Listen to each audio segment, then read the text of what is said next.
Great to see you all. And my name is Tom Carroll. I'm steering committee for the NPA. We have some business to conduct tonight, interesting business, and we'll get to that. But before we do, introductions. If you could just briefly say your name and your ward, if you're here representing Ward 8, that would be great. We'll just go around maybe beginning this end here. Sure. My name is Jim Cohen, live in College Street in Ward 8. Lisa Bridge, College Street, Ward 8. Hi, Stephen Chisa, Ward 8, South William Street. And Brenya, Ward 8, Bradley Street. Adam Franz, Ward 8, College Street as well. Ryan Nick, King Street, Ward 8. Cameron Lachek, I believe Ward 3 on Lafayette Place. I'm also a member of the UVM Student Government Association. I'm Amy Malinowski, Ward 8. I live on South Williams. Oh, I'm Fareed. I live in Five Sisters in the Ward 5. Hi, I'm Braden. I am Ward 8 and I'm in University Heights. Hi, I'm Allie Schachter. I'm the East District City Councilor.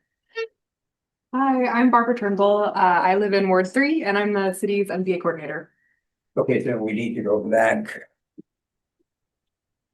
Yeah, this will work. Yeah, okay. Hi, I'm Michaela Federer. I live in Lakeside in Ward 5. Hi, I'm Sarah Hoffman. I live in Ward 2 on Pitkin Street. My name is Jake Hoffman, same as her.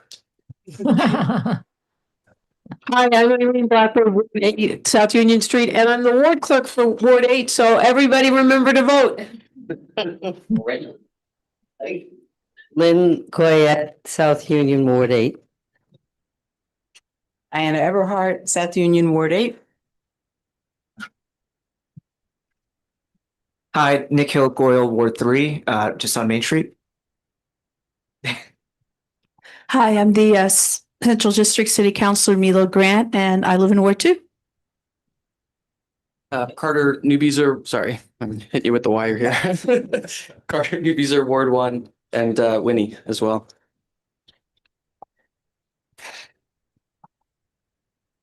Okay, thanks, everyone. Is there anyone on joining virtually? I don't see anyone. Oh, do we have anyone? Yeah. Linda, okay, I see. Yeah. So I'm Linda Risby. I'm Hunger for Terrorists, Ward 8. And Jeffrey Peterson, Ward 3. Okay, thanks so much. Okay, first order of business is to nominate and vote on a member for this steering committee. Right now, it's me, and we need more. So Amy is our candidate this evening. Will anyone nominate her to the steering committee? Okay, thank you. And second? Okay, do we vote? Does anyone object to this? Okay, great. Congratulations. Like a sacrifice. Okay, I think that our community forum could very well roll into our candidates forum, because I believe that's why you're all here. Is there anyone who, and I'm going to ask this question, if anyone cares to comment separately from the business at hand, candidates forum, some other issue, now's the time to do it. The only thing I would ask is that you be brief and to the point so that we can move on to our next item of business. Anyone care to have something to? Oh, yeah, okay, good. Okay. Thank you. Hello, I'll be brief. I know you're all focused on the city council race. My name is Nikhil Goyal. I'm a sociologist at the University of Vermont. I'm running for Vermont State Senate in Chittenden Central. This election will be August 11th. I just want to share a little bit about myself and the campaign. I spent my career fighting for children and families. I have a very deep policy background, having worked in DC on the Senate Budget Committee and the Senate Help Committee for Senator Bernie Sanders, working on childcare, preschool, child tax credit, and other forms of legislation. I've been deeply involved in research efforts both at the University of Vermont and other universities, particularly around sociology of education, poverty, and incarceration. I'm running because working people are being priced out of our state. Our neighbors are being kidnapped in our streets, and I don't see the leadership in Montpelier that is prepared to fight for dignity and economic security for all Vermonters. I'm running on a very bold agenda. The first is universal primary care. The second is keeping public dollars in our public schools and addressing some of the biggest cost drivers of rising property taxes. The third is building affordable housing and strengthening tenants' rights. And the fourth is protecting our neighbors from ICE. I've called for the abolition and dismantling of ICE, and hope to continue using my bully pulpit and my voice and my body to stand with immigrants who are under attack in this state and around the country. So I've been knocking on doors, getting out there, talking to folks. Would love to hear your thoughts and about some of the challenges and issues in the state, and look forward to hearing from you. So thanks so much. Thank you. Say your name again, quite your Oh, sure. Nikhil Goyal, running for state senate in Chittenden Central. Thanks. Okay, any other?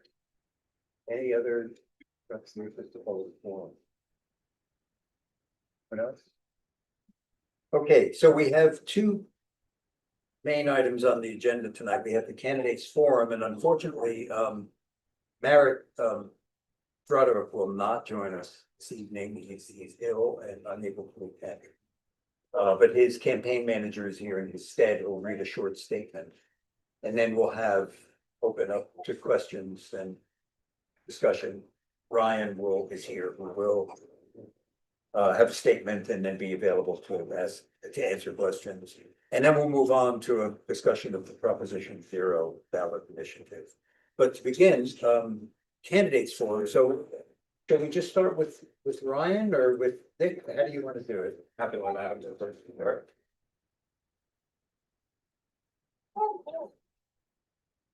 There's no face recognition when we weren't even asked. So yeah, as Tom said, Merrick is unfortunately sick right now, but I'm here to represent him and his campaign. And I have a brief statement that I'm going to read that was written by Merrick, and then I'm also happy to answer questions representing Merrick and the campaign. Hello all, I am so sorry that I cannot be here tonight, as I've been struck down with illness, as many have this winter. Thank you to the steering committee for accommodating and allowing Adam, my campaign manager, to be here on my behalf. If you have a question for me that I cannot answer tonight, do not hesitate to reach out to my campaign email, merrickbbtv@gmail.com or mbroderick@burlingtonvt.gov for regular city council inquiries. That being said, my name is Merrick Broderick, and I'm your incumbent Ward 8 City Councilor running for re-election to continue the work of serving you in what has been the honor of my life. I first ran for office 2 years ago because I love this city and I wanted to do whatever I could to give back and represent all of my neighbors, whether they had lived here for 2 years or 20. Now I am running again, not just because I believe Ward 8 deserves representatives who can stick around for more than one term, but because the work is not done to make Burlington a city we can all afford. As your counselor, I have fought to hold our largest institutions like UVM accountable, getting them to come together with the city and work on fixing their broken housing inspection system. This issue in particular, I believe, exemplifies how I have tried to work on the council, as this was a resolution where I put the work into collaborating with the whole council, getting into a place that passed unanimously, while remaining true to my principles of accountability and allowing for student voices to be heard from the start. That work is ongoing and hopefully helps to set the table for further discussions about UVM,